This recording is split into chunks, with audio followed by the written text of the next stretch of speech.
Assalamualaikum warahmatullahi wabarakatuh. Suara saya bisa didengar? Kita mulai saja. Hari ini nggak bisa. Oh, bisa.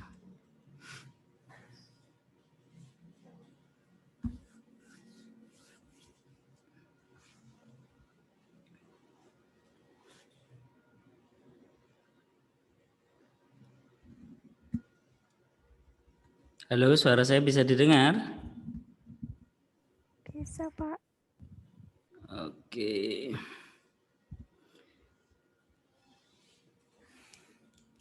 Jadi hari ini kita akan melanjutkan pembahasan analisis real. Hari ini kita nyampe di 5.2, kombinasi fungsi kontinu. Kita mulai dari 521, kok tiba-tiba baru awal subbab kok sudah teorema gitu ya. Biasanya kan dimulai dari definisi. Sebenarnya kita mulai dari definisi juga, cuman definisinya sudah diberikan dulu waktu di bab 3 ini, yang ini ya. Jadi waktu itu mana nih definisinya? Di 423 ini dulu sudah didefinisikan apa itu penjumlahan, pembagian, perkalian dari dua fungsi. Kita juga sudah mengenalkan juga tentang perkalian antara fungsi dengan bilangan real si B ini, lalu pembagian fungsi F dibagi H, hanya punya syarat khusus. Syaratnya adalah Hx tidak sama dengan 0 di semua titik di domainnya H. Mungkin di dalam kasus ini adalah di A. Jadi kita mengikuti semua definisi ini. Yang ada di sini F ditambah G maksudnya adalah seperti itu, F dikurangi G, F dikali G, B dikali F, B-nya adalah suatu bilangan. Dan kita juga punya di sini F dibagi H. F dibagi H-nya ya sama persis dengan yang ada di sini ini tadi. Oke, jadi itu alasannya kenapa kok tiba-tiba ya teorema gitu ya, definisinya belum ada tapi kok teorema gitu. Coba kita baca, misal A adalah suatu subhimpunan dari R, Fg fungsi kontinu dari A ke R. Jadi F itu dari A ke R, begitu juga dengan G, dia dari A ke R juga, ada syarat tambahan. Dia baik si F maupun si G ini adalah keduanya fungsi kontinu. Lalu B adalah suatu bilangan real. Lalu ada lagi, belum selesai. C adalah suatu titik di A, Fg kontinu di C. Kekontinuannya tadi sudah diketahui ya, dia kontinu di A, karena dia kontinu di A dan C itu di A, ya jelas dia kontinu di C. Nah, kalau kita punya seperti itu, maka kita punya dua hal ini. Yang pertama, F ditambah H kontinu. F ditambah G kontinu, F dikurangi G kontinu juga, F dikali G kontinu juga, B dikali F juga kontinu di C ini. Untuk yang A ini kira-kira cara membuktikannya gimana ya? Ya kita bagi dua kasus sebenarnya, yaitu saat C merupakan titik klaster dari A atau bukan. Titik klaster dari A. Jika C itu bukan titik klaster dari A, maka ya nggak perlu dibahas lagi ya, karena sudah otomatis. Jadi di sini kita asumsikan bahwa si C adalah titik klaster dari A. Si C adalah titik klaster dari A. Oke, boleh, bisa saya naikkan ya. Karena di sini kan kita ketahui F-nya kontinu, G-nya kontinu. Maka karena F-nya kontinu kita peroleh, ini sketsa dari bukti ya, bukan bukti sebenarnya. Jadi mungkin saya nulisnya kurang formal. Karena F itu kontinu, fakta yang kita dapatkan adalah limit X mendekati C dari si F, X itu ada dan tidak hanya ada, dia adalah F, C. Karena G kontinu, maka kita peroleh juga limit X mendekati C dari si GX ini adalah GC. Seperti itu, kita punya dua ini. Sehingga dari teorema berarti yang mengikuti ini ya, di teorema yang bawahnya ini, dari teorema 424 ini, kita peroleh, karena misalkan di sini kan limit F di C adalah L, limit G di C adalah M, maka limit F ditambah G di C adalah ya L ditambah M lah. Kita pakai yang 424 ini. Kita pakai di sini sehingga kita peroleh, mungkin perlu saya tulis, dari 424 kita peroleh yang bagian pertama ya, yang bagian pertama ini, yang penjumlahan. Jadi bagian yang A diperoleh atau kita peroleh F ditambah G C, atau kita tulisnya adalah FC ditambah GC. Dari mana ini definisi? Ya, definisi 423 bahwa F ditambah GX itu maksudnya adalah Fx ditambah GX. Jadi F ditambah GC adalah FC ditambah GC. Siapa si FC tadi? Si FC tadi adalah limit dari Fx di C. Siapa GC? GC adalah limit dari GX di C. Sehingga dari sini bisa kita simpulkan dia adalah limit X mendekati C dari FC ditambah, atau dari F bukan FC ya, Fx, atau kita tulis saja F ditambah G seperti ini. Maksudnya F itu Fx, maksudnya G di sini adalah Gx. Dari mana? Dari sini ke sini. Bukankah itu ini masing-masing? Ini limit masing-masing menurut sifat linearnya limit di pembahasan sebelumnya ya. Kalau dipanjangin ini sebenarnya nulisnya adalah seperti ini. Terus kemudian dia jadilah itu. Sehingga kalau kita baca limit F ditambah G di C adalah F ditambah G C. Artinya ya F ditambah G continue gitu. Dia continue di C. Nah, untuk yang pengurangan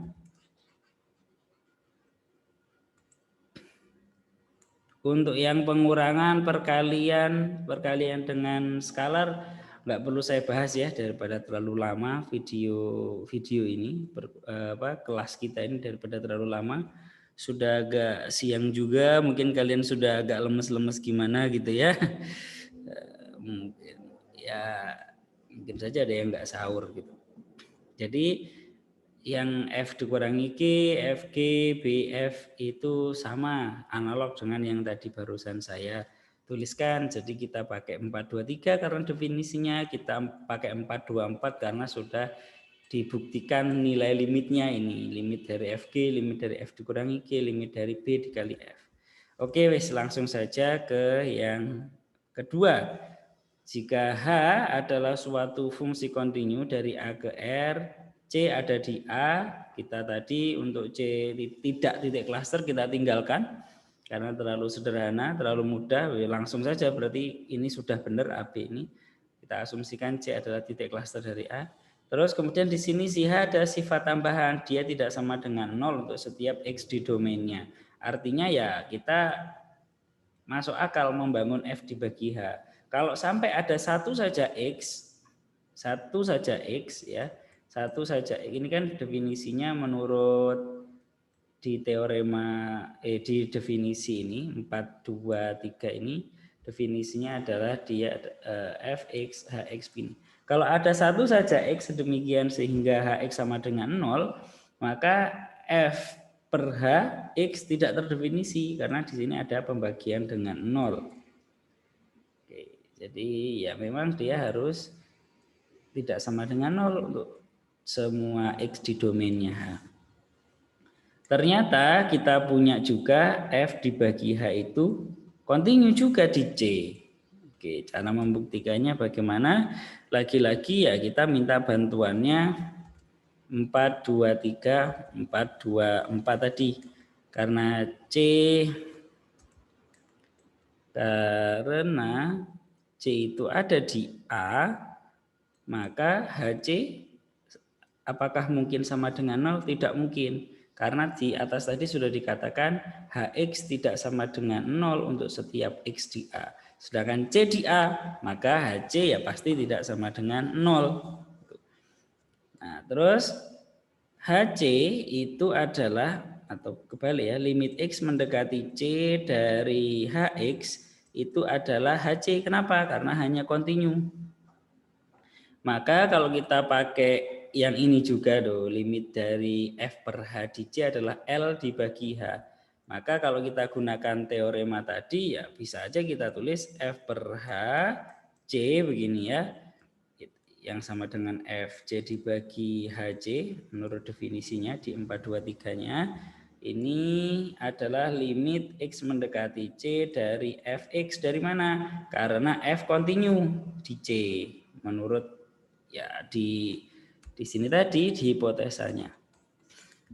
Limit X mendekati C dari si Hx adalah Hc karena hanya kontinu. Sehingga bisa kita tulis di sini adalah limit X mendekati C dari F per H. Karena limit F per H di C sama dengan F per Hc, maka dari sini kita simpulkan bahwa F per H adalah suatu fungsi yang kontinu di C. Jadi sudah seperti yang diminta oleh teorema 521 ini. Ini adalah sketsa buktinya.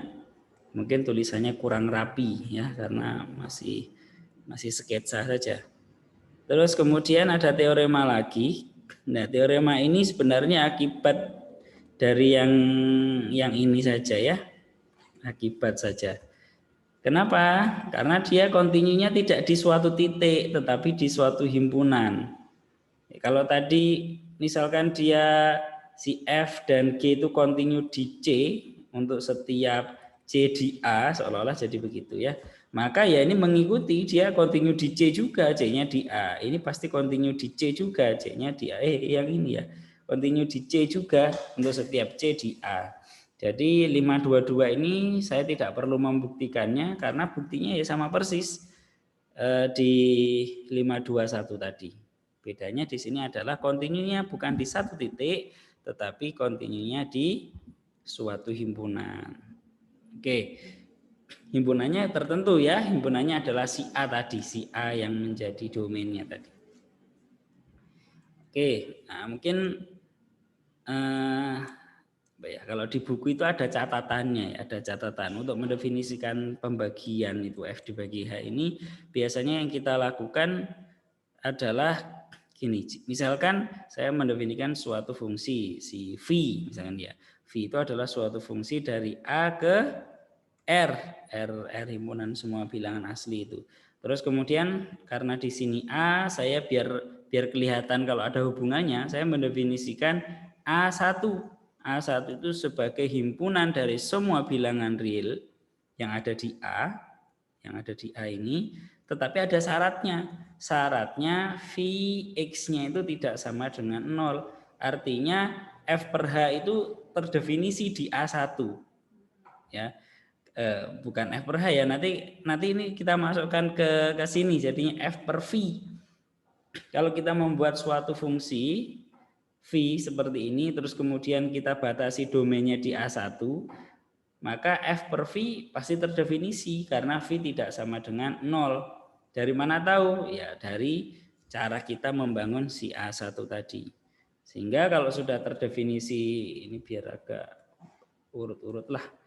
Si F per V ini pastinya adalah suatu fungsi yang terdefinisi di semua titik. Ini adalah Fx per Vx. Untuk semua X-nya ada di A1. Jadinya adalah seperti itu. Nah, jika si V ini, si V yang ini ya, jika si ini itu kontinu di A, harus ada syarat itu. Karena kita mau mengarahkan ke sini loh ya, H-nya itu kontinu. Kita mau buat F dibagi H hanya harus yang kontinu. Caranya kita tadi untuk membangun fungsi yang pembagian tadi adalah begini tadi. Oke, jadi si V-nya kita anggap dia kontinu, karena kalau nggak kontinu ya sudah nggak ada hubungannya dengan teorema 522. Jika V kontinu, saya tulis biar nggak lupa, jika atau asumsikan, jika V kontinu di A atau di satu titik dulu, kontinu di C itu ada di A harusnya, maka jelas bahwa maka PI juga kontinu di A, dia pasti juga kontinu juga, gitu ya.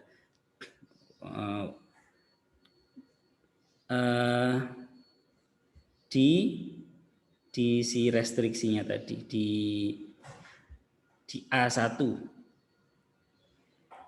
Kalau si V ini kontinu di A, di semua titiknya di A, maka si V1, oke lah kita anggap gini ya, V adalah suatu fungsi yang kontinu di C, C-nya ada di A1, kita membatasi A1 seperti ini. Oke. Kalau dia kontinu, maka si V1, siapa V1 itu? V1 adalah V, cuman domainnya enggak lagi si A, tetapi A1. Maksudnya begitu.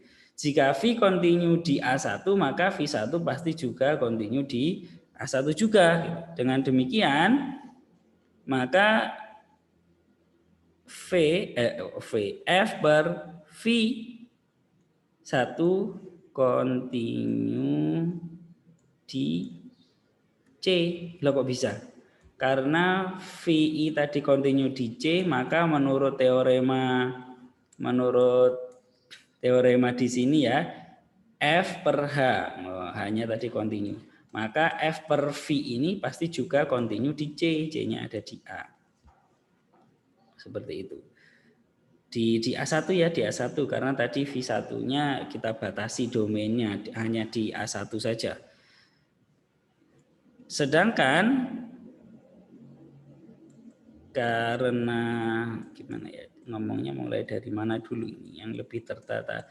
Karena F per V X itu sebenarnya adalah F per V1 X, setiap X-nya di A1, ini yang saya maksud pembatasan tadi. Semula kalau V saja dia domainnya adalah A.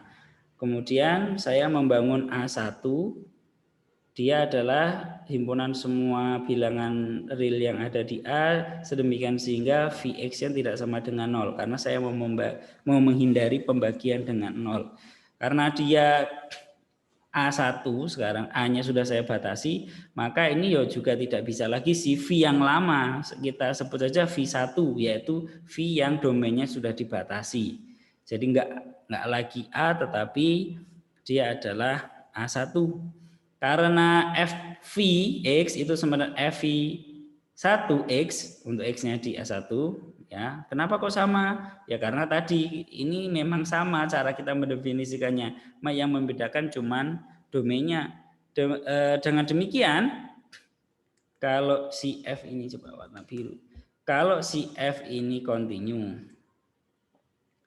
ini tadi diketahui kontinu juga, maka pasti si F per V ini, si ininya pasti juga kontinu.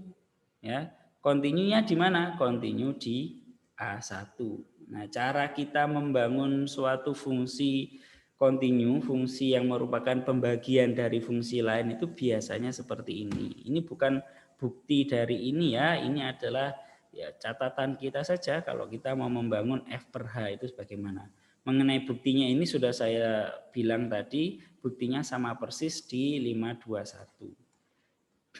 Jadi arahnya ke sana. Kalau kita nanti misalkan harus membangun suatu fungsi, kita berharap dia kontinu, tetapi dia pembagian begitu, ya kita buang yang menyebabkan dia menyebabkan pembagian dengan 0. Sehingga kita peroleh si A1 ini. Ada jaminan F per V continue di A1. Mengenai dia continue di A apa tidak, ya nggak masalah. Oke, ada lagi. Oke, contoh.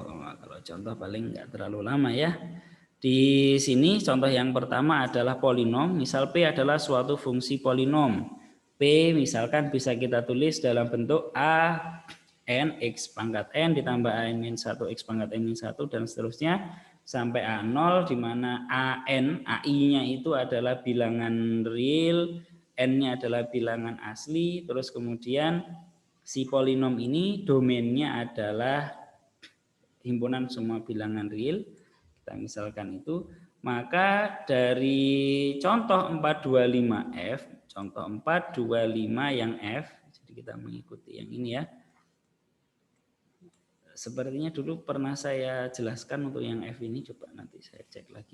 Maka dari contoh ini, waktu dulu mencari nilai limitnya ya, nilai limit dari suatu polinom di C adalah, dari polinom P di C adalah ya si PC ini. Maka dari contoh tadi itu kita peroleh ini. Oke, untuk setiap C yang kita ambil, dengan demikian dia continue di R. Kenapa kok continue di R? Karena dia continue di C untuk sebarang untuk setiap C di R. Nah, itu sudah mendefinisikan, mengindikasikan bahwa si polinom ini continue di R. Mau polinom dalam bentuk apapun ya. Untuk sebarang polinom, pokoknya asal polinom dia continue di R. Yang kedua, bagaimana dengan fungsi rasional? Kalau fungsi rasional yang jelas tidak semudah fungsi polinom ya, karena fungsi rasional ada pembagian. Nah, pembagian ini belum tentu tidak menghasilkan ketidakterdefinisian, yaitu saat Qx itu sama dengan 0. Oke, kita baca dulu. Jika P Q keduanya fungsi polinom di R, maka banyaknya akar Q berhingga. Kenapa kok berhingga? Karena kalau P itu polinom berorde N, Q polinom berorde M misalkan, maka akarnya Q ya cuman M, nggak sampai tak hingga. Nah, kebetulan di sini pas ya notasinya M. Misalkan si akar tadi adalah alfa 1, alfa 2 sampai alfa M. Ini belum tentu berbeda semua. Boleh jadi ada polinom-polinom yang akarnya kembar gitu ya. Boleh jadi A1 alfa 1 sama dengan alfa 2 tapi berbeda dari alfa 3 dan seterusnya. Yang jelas alfa 1, alfa 2 dan seterusnya ini sampai alfa M adalah akar dari polinom Q. Banyaknya ada berapa? Berarti polinom akarnya maksimal M. Kurang dari M boleh jadi kalau misalkan ada akar kembar. Jadi ada M akar. Kalau hanya M saja berarti kan berhingga. Misalkan X bukan merupakan unsur dari himpunan ini. Artinya X bukan alfa 1, X bukan alfa 2, dan seterusnya X bukan alfa M. Maka Qx tidak sama dengan 0. Kenapa? Karena ya X-nya bukan akar, jadi Qx pasti tidak sama dengan 0. Gitu. Kalau Qx-nya sama dengan 0, ya X-nya akar, padahal akarnya cuma ada M tadi ini. Cuma ada M banyaknya. Sehingga kita bisa mendefinisikan fungsi rasional R dengan definisinya begini. Rx sama dengan Px, Px per Qx, di mana X-nya bukan merupakan akar dari si Q. Dari situ kita pakai teorema yang tadi, oh ini kan sudah terdefinisi X tidak sama dengan 0 untuk setiap X di domain. Oh berarti P per Q adalah suatu fungsi rasional yang kontinu. Asalkan ini tadi ya domainnya dibatasi. Si X-nya bukan merupakan akar dari Q. Selanjutnya sin, ini mulai masuk ke trigonometri ya. Sin adalah fungsi yang kontinu. Untuk membuktikannya kita gunakan beberapa sifat sinus. Untuk setiap X, Y, Z di R kita peroleh ini. Oke, yakin bahwa sin Z itu pasti kurang dari sama dengan Z. Mungkin kalian bisa, saya buka dulu lah. Bisa nggak nih internetnya? Oh bisa pastinya, kan bisa nge-zoom. Kayaknya dulu trigonometri.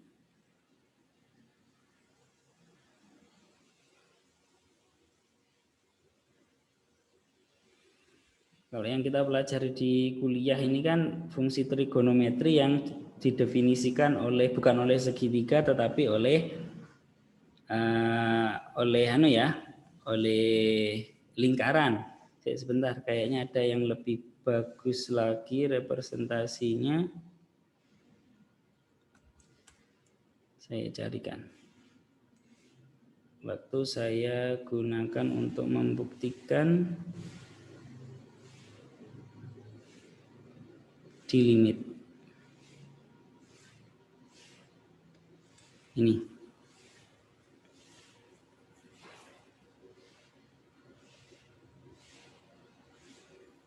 Jadi kalian boleh nyuekin anotasi-anotasi yang ada di sini ya. Oke, jadi ini adalah, jadi kalau T itu segede ini, maka sudut yang dibentuk adalah T radian. Siapakah, kalau misalkan titik ini, jadi sepanjang T busurnya ketemu titik P, P itu koordinatnya pasti cos T dan Y-nya adalah sin T. Sehingga dari sini kalau saya ngomong tentang, apa dulu tadi yang dibahas? Sin ya. Kalau saya ngomong tentang sin Z atau sin T ini, maka yang kebayang adalah yang garis yang vertikal ini. Ini yang vertikal ini adalah sin T, sedangkan yang melengkung ini adalah T. Jadi lebih panjang mana antara sin T dengan T? Ya ini memang gambar ya. Kalau buktinya ya secara matematis ada, cuman biar lebih intuitif siang-siang begini ya.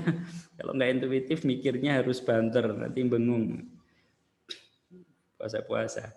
Pasti ya si yang melengkung ini lebih besar daripada si yang vertikal ini. Si yang vertikal tadi adalah sin T, sedangkan yang melengkungnya adalah T. Nah, adalah seperti itu. Oke, bagaimana jika dia negatif? Sama. Kalau saya mutlakkan T-nya ya sebesar ini saja. Ya, T-nya adalah sebesar yang ini ke bawah. Sedangkan sin T-nya ya yang ini. Ya memang dia negatif. Cuman kan kalau di sini dimutlakkan. Kita perhatikan panjangnya saja dia, nggak usah nilai beserta tandanya dia positif negatif. Yang kuning harusnya bukan yang melingkar ke sini ya. Ini memang untuk tujuan itu appletnya memang begini. Tapi yang kita perhatikan maksudnya mutlak dari T itu adalah dari A terus turun sampai ke P ini. Yang melengkung ini panjangnya pasti lebih besar daripada yang vertikal ini. Nah, dari situ ternyata baik si Z itu atau si T kalau itu tadi positif ataupun negatif, di sini ya. Positif ataupun negatif dia ya tetap lebih panjang si Z-nya gitu ya. Artinya mutlak sin Z kurang dari sama dengan Z. Ya dia pernah sama dengan saat Z-nya sama dengan 0 gitu ya.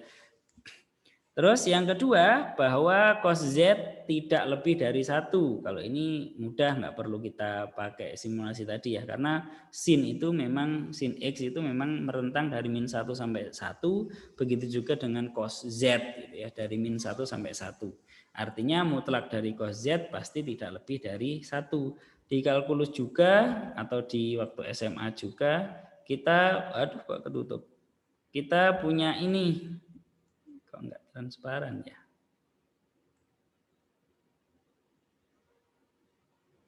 Fill color, transparent. Aku pakai ini. Yang saya kotain ini pernah dipelajari di kalkulus, pernah dipelajari di SMA juga. Oke, saya anggap 3 unsur ini sudah paham. Terus kemudian langkah selanjutnya dengan demikian jika C adalah suatu bilangan real maka kita peroleh sin X dikurangi sin C. Sin X dikurangi sin C ini dia kurang dari 2 dikali setengah kali X dikurangi C dikali 1. Ya, ini nanti Y-nya ini kalian ganti C, terus kemudian kalian pakai ini gitu ya. Ini saya cepatkan saja biar nggak terlalu bertele-tele, maka kita peroleh dia ini.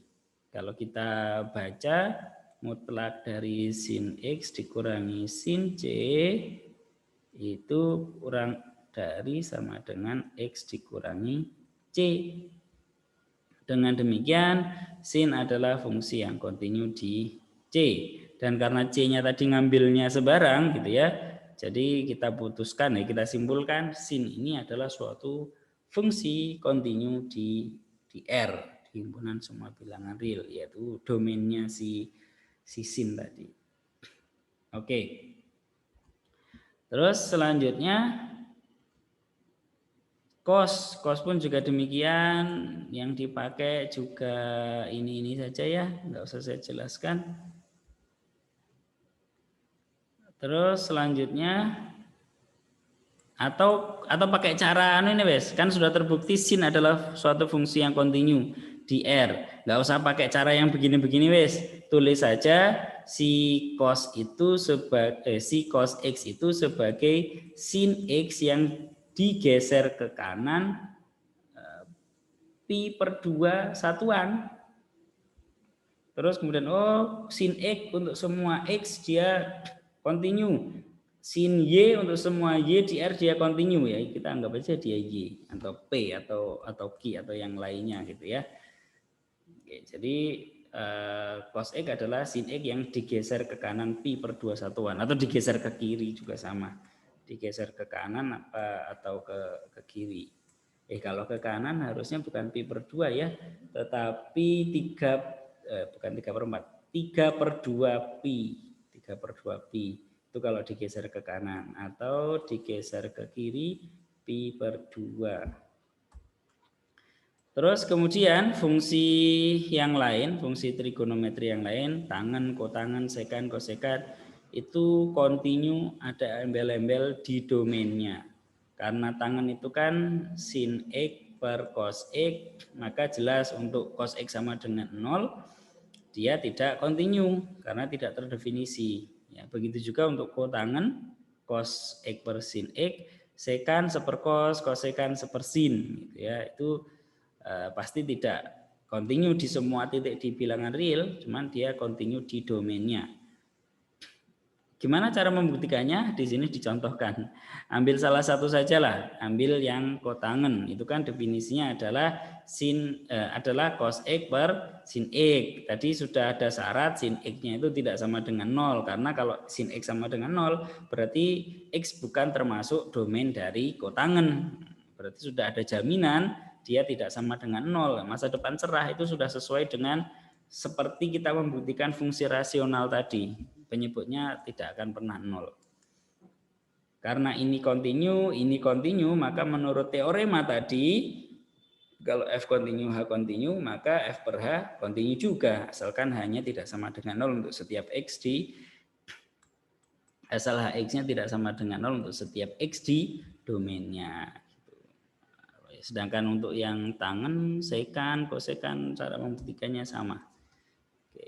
Cepet-cepetan saja, nggak usah lama-lama. 524. Nah, 524 ini sebenarnya soal ya, 524, 525 itu adalah soal di 5.1. Kita belum latihan soal ya.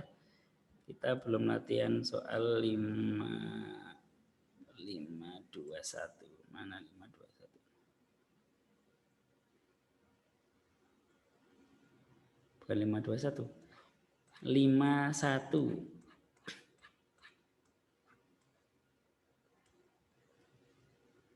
Bukan 51, di bab 4. Di bab 4 dulu lah, kita lanjut dulu lah.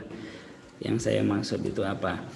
Misal A di R dan R suatu fungsi dari A ke R.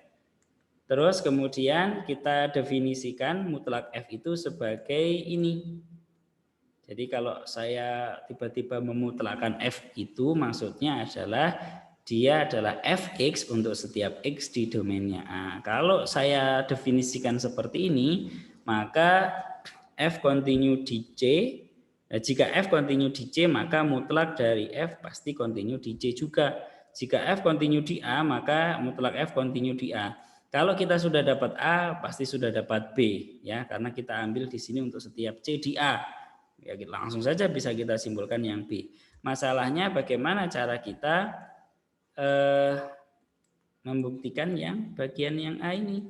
Kalau di buku itu dijelaskan bahwa bukti mengikuti latihan berapa ya? Ini 5, 2, 4. Bukti mengikuti 4, 2, 14. 4, 2, 4, 2 nomor kok 4, 3 ini diklik nggak bisa. 42 latihan 4.2 nomor 14 yang ini. Nah, gimana nggak ada buktinya lah, kita coba membuktikan ya. Jadi apa saja yang diketahui ini caranya gini. Apa saja yang perlu diketahui? F continue. Kalau F continue ya kita tulis saja sifatnya F yang continue adalah berarti continue di C, berarti limit X mendekati C dari si Fx adalah Fc. Sudah, fakta apa lagi yang bisa kita ambil? F adalah fungsi, oke, nggak perlu kita tulis. Mutlak F didefinisikan ini, oke, nggak usah kita tulis. Maka ya gimana? Cuman satu saja. Nah, karena limit F di C itu adalah Fc, maka di sini kita peroleh mutlak dari Fx. Kita mengikuti yang ini. Dikurangi mutlak, kalau misalkan kita kembalikan ke awal ya. Jangan itu modal. Saya kasih warna merah. Kalau limit X mendekati C dari si Fx itu ada, sebut saja L, maka di sini kita peroleh mutlak dari Fx dikurangi mutlak dari L, ya, itu pasti kurang dari sama dengan mutlak dari Fx dikurangi L. Dari mana ini? Dari bab 2. Bab 2 berapa? Saya lupa. Jangan-jangan 224. Dari yang ini, 224 yang A. Mutlak dari mutlak A dikurangi mutlak B kurang dari sama dengan mutlak dari A dikurangi B. Nah, dari situ saya mengambil ini. Mutlak dari Fx dikurangi mutlak dari L kurang dari mutlak dari Fx dikurangi L. Nah, di sini tadi si L-nya adalah si Fc. Sehingga kalau kita masukkan ke definisi ya, nanti cobalah dipanjangkan sendiri ya. Untuk setiap epsilon positif ini ya. Untuk setiap epsilon positif terdapat delta sedemikian sehingga jika X dikurangi C kurang dari delta, X tidak sama dengan C, mengakibatkan Fx dikurangi L kurang dari epsilon. Ini kan begini. Lebih jauh lagi bukan L, dia adalah C gitu ya. Fc kurang dari epsilon, dia masuk ke kontinuan gitu. Nah, kalau kita berarti karena dia adalah seperti ini ya, kita untuk setiap artinya ini Fx dikurangi Fc, kalau sudah langsung saya masukkan Fc, kurang dari sama dengan Fx dikurangi Fc, kurang dari epsilon. Dari mana tahu dia kurang dari epsilon? Dari sini. Dari mana tahu bahwa dia kurang dari? Dari sini 424 yang A tadi. 224 yang A bab 2. Nah, jadi kalau kita baca ulang untuk setiap epsilon positif terdapat delta sedemikian sehingga ini, maka ini. Bukan maka ini ya. Maka ini kurang dari epsilon. Oh, artinya apa? Ya artinya dia continue di C. Seperti itu. Kemudian kalau A ini sudah kita dapatkan, maka si B ya ikut dari si A tadi, karena si C tadi yang kita ambil di A sebarang. Jadi sebarang C di A, sehingga artinya dia continue di A, di semua titik di A. Terus bagaimana dengan yang ini? Yang ini caranya bisa ya kita contek dari 524 tadi, karena 525 itu adalah berapa ya? 42 juga. Cuman yang nomor 15 tadi kelihatan ya. Yang nomor 15 ini soalnya tentang limit, tentang akar F. Jika limit dari F itu ada, limit dari akar F di C ternyata juga ada, dan limitnya adalah ini gitu ya. Jadi bisa kita pakai itu. Terus kemudian kita pakai teorema yang ada di barisan, di mana ya, sekitar ini, di sini, bahwa jika X adalah suatu barisan yang konvergen ke X, Xn adalah barisan yang konvergen ke X, maka akar Xn adalah suatu barisan yang konvergen ke akar X. Oke, kita punya kriteria barisan itu. Terus karena kita sudah punya ini, kita gabungkan dengan kriteria barisan, kriteria kekontinuan untuk barisan. Karena kekontinuan itu kriteria limit untuk barisan ya, di mana ya? Ini.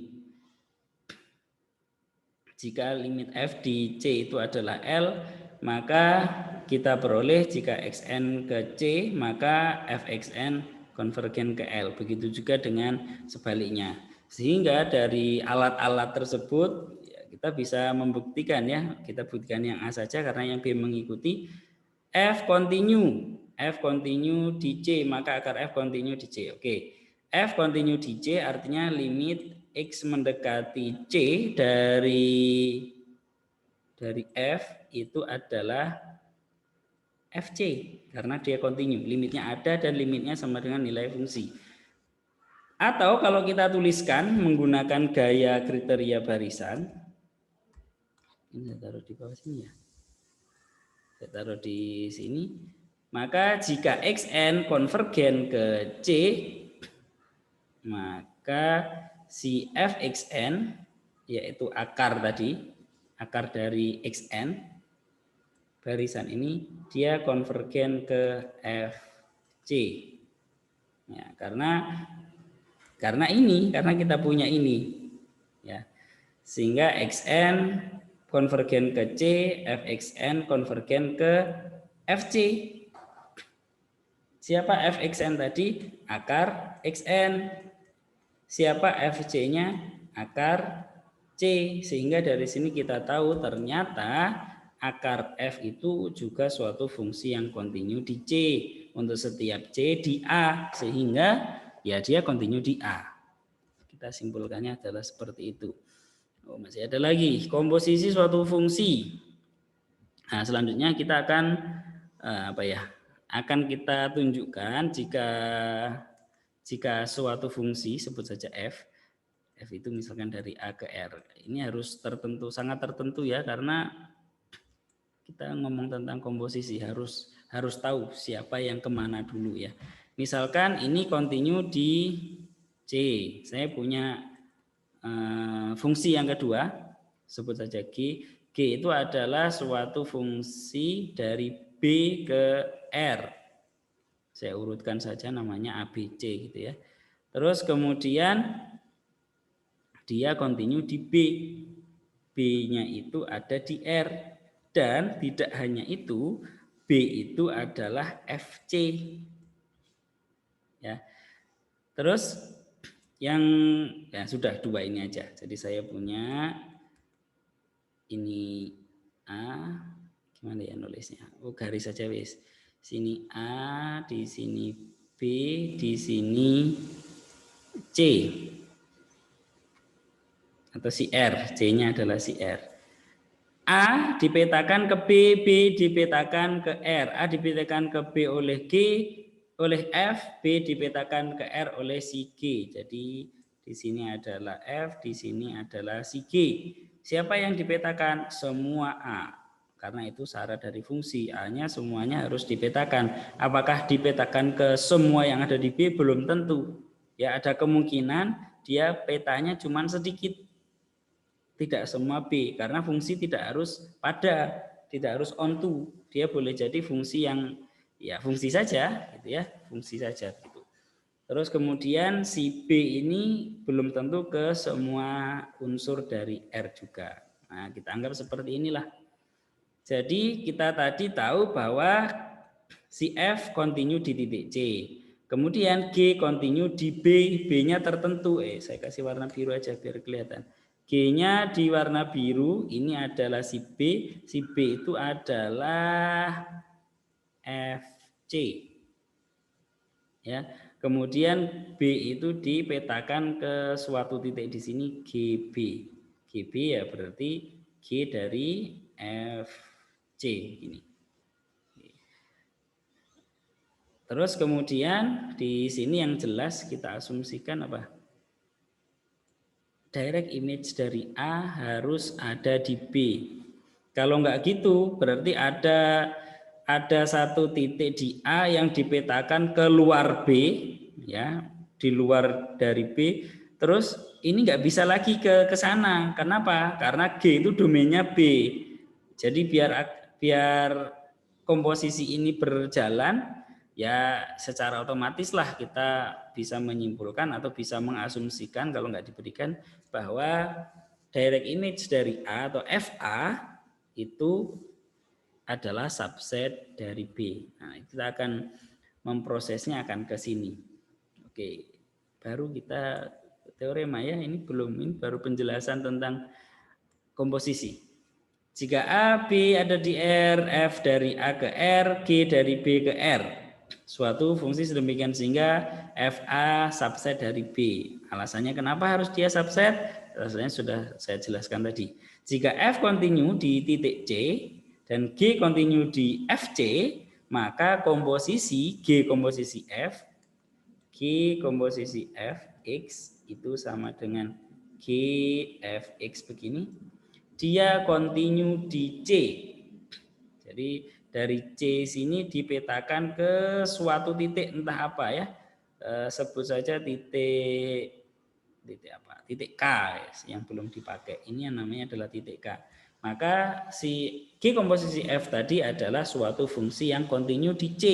Berarti GFC adalah K atau nilai limitnya, limit X mendekati C dari GFX itu adalah K. Siapa K? GFC.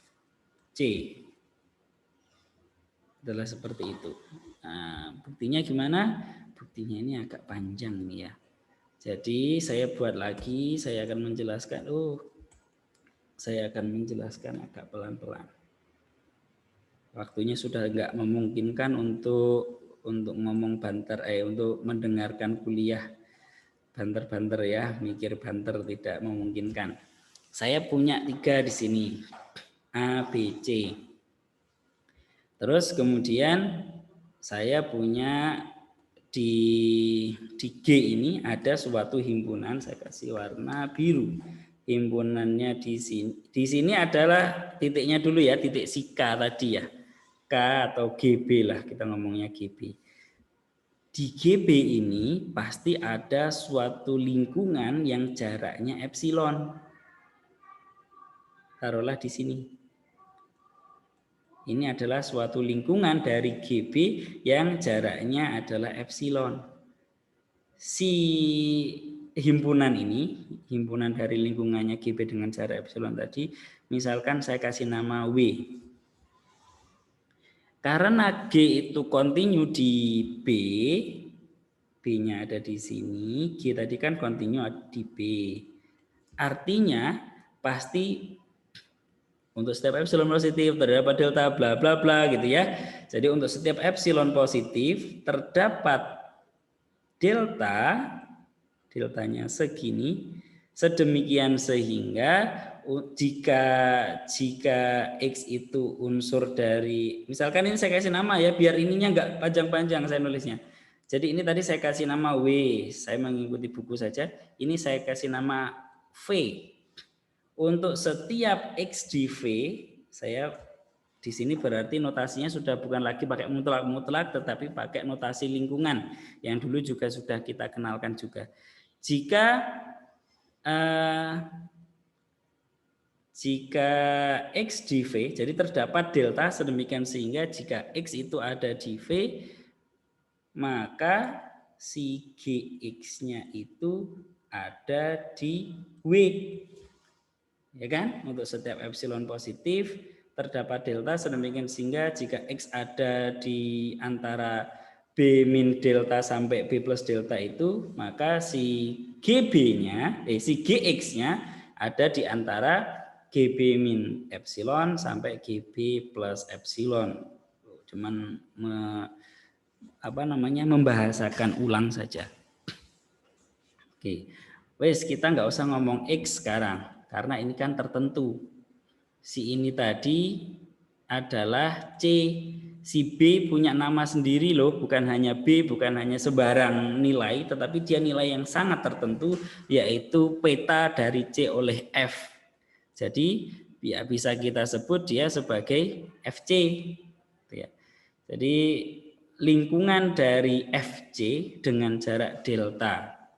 Seperti itu. Nah, sehingga saya sebut apa ya? Y. Ya, Y lah, enggak apa-apa. Sama aja ya, tadi pakai X, pakai Y, enggak apa-apa. Maka akan terjadi seperti itu.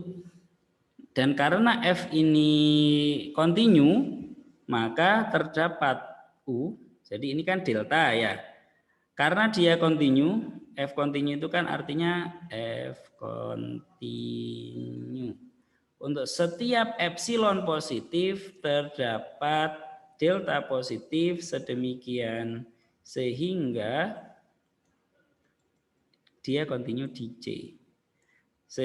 Sedemikian hingga jika X dikurangi C kurang dari delta mengakibatkan Fx dikurangi Fc kurang dari epsilon. Oke. Seperti ini.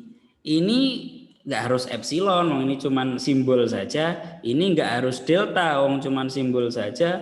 Biar nggak bingung, ini jangan dibaca epsilonnya, dibaca ain gitu misalkan. Atau kita sudah punya syarat itu di sini, yaitu si delta. Nah, berarti kita ganti dia, kita ganti saja untuk kuliah ini ya. Untuk setiap delta positif terdapat apa ya? Terdapat apa yang di sini? Nah, misalkan ini epsilon sudah, delta sudah, gamma. Terdapat gamma positif sedemikian sehingga jika ini kurang dari gamma, maka Fx dikurangi Fc kurang dari si delta tadi. Nah, kenapa kok begitu? Karena F-nya kontinu. Kenapa kok dapat si delta ini tadi? Karena G-nya kontinu. Kan gitu ya. Kalau kita gabung berarti untuk setiap epsilon positif dari sini terdapat delta tadi, karena terdapat delta maka terdapat gamma. Jadi kalau yang ini saya potong, kalimat yang membahas tentang ini tadi saya potong ya. Saya singkat saja, untuk setiap epsilon positif terdapat lambda positif sedemikian sehingga jika 0 kurang X kurangi C kurang dari gamma, maka si GF kan tadi di sini kan GB ya, B itu kan FC, jadi GFX dulu dikurangi GFC kurang dari epsilon. Artinya apa ini? Artinya GFX kontinu di C. Nah, itu adalah bukti, adalah sketsa bukti dari 526. Masih ada lagi 527. Masih banyak enggak? Sudah terakhir. 527. Misal ABDR F dari A ke R kontinu di A, semua titik di A. G dari B ke R kontinu di B, berarti dia kontinu di semua titik di B. Jika FA subset dari B, artinya nanti berarti kita bisa buat komposisinya ya. Kalau FA itu subset dari B, maka fungsi komposit maka fungsi komposit G komposisi F yaitu dari A ke R, R-nya ya berarti yang ketiga tadi dia continue di A. Cara membuktikannya gimana? Nggak usah dibuktikan lagi ya, kan sudah dibuktikan di sini. Di 526 dia continue di C. Untuk setiap C di A, ya bisa kita tunjukkan berarti dia continue tidak hanya di satu titik C, tetapi dia continue di A, di domainnya si G komposisi F ini. Jadi ya selesai ya. Selesai seperti itu saja. Jadi dua teorema ini 527 lebih 526 lebih umum lagi 527 ini merupakan teorema yang sangat penting. Mungkin saat ini belum tahu pentingnya di mana. Kedepannya kalian akan tahu 527 ini adalah teorema yang sangat penting untuk menunjukkan bahwa suatu fungsi itu yang dibentuk dengan suatu cara itu kontinu. Dua teorema ini biasanya kita gunakan untuk banyak sekali kasus ya sebenarnya di tempat di kasus di mana pembuktian menggunakan definisi kekontinuan epsilon delta tadi itu sulit atau mustahil dilakukan. Jadi sudah jelas dia adalah suatu fungsi komposisi, dia fungsi komposit dari dua fungsi, tetapi susah membuktikan secara epsilon delta dia kontinu. Nah, kita bisa menggunakan 526, 527. Oke, terima kasih. Semoga bermanfaat. Mungkin itu saja ya. Nggak ada pertanyaan kan? Tetap jaga kesehatan, tetap jaga semangat. Semoga dimudahkan belajarnya meskipun dalam kondisi yang bagaimanapun. Saya akhiri. Assalamualaikum warahmatullahi wabarakatuh. Waalaikumsalam warahmatullahi wabarakatuh. Terima kasih Pak.